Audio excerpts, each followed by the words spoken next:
आसंता 24 घंटा मध्य राज्यर 15टी जिले में प्रबल अति प्रबल वर्षार संभावना रही। उपकूल आभ्यंतर और पश्चिम ओडिशार किसी स्थान में घड़घड़ी सहित वर्षा संभावना नहीं सूचना देइछि पानीपाग विभाग। 15टी जिला है मयूरभंज, केन्दुझर, अनुगुल, देवगढ़, संबलपुर, झारसुगुड़ा, कलाहांडी, बालेश्वर, सुंदरगढ़, जगतसिंहपुर, भद्रक, कटक, गंजाम, कंधमाल और नयागढ़।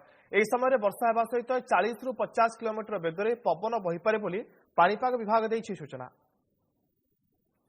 हमर 24 घंटा आम इंटीरियर ओडिशा रे फ्यू प्लेसेस रे एवं कोस्टल डिस्ट्रिक्ट गुड़ाक 1 और 2 प्लेस वर्षा हम और घड़घड़ी सहित आम जो 16टा डिस्ट्रिक्ट मानने फरकास्ट वार्निंग इश्यू कर देइछु। विशेषकर नॉर्थ ओडिशा डिस्ट्रिक्ट गुड़ाक मेनी प्लेसेस रे वर्षा हम और साउथ ओडिशा रे फ्यू प्लेस रे वर्षा हवा संभावना रही। ता सहित आपणकर कुआपथर वृष्टि, घड़घड़ी एवं बिजुली सहित वर्षार केते गुडे डिस्ट्रिक्ट इश्यू करा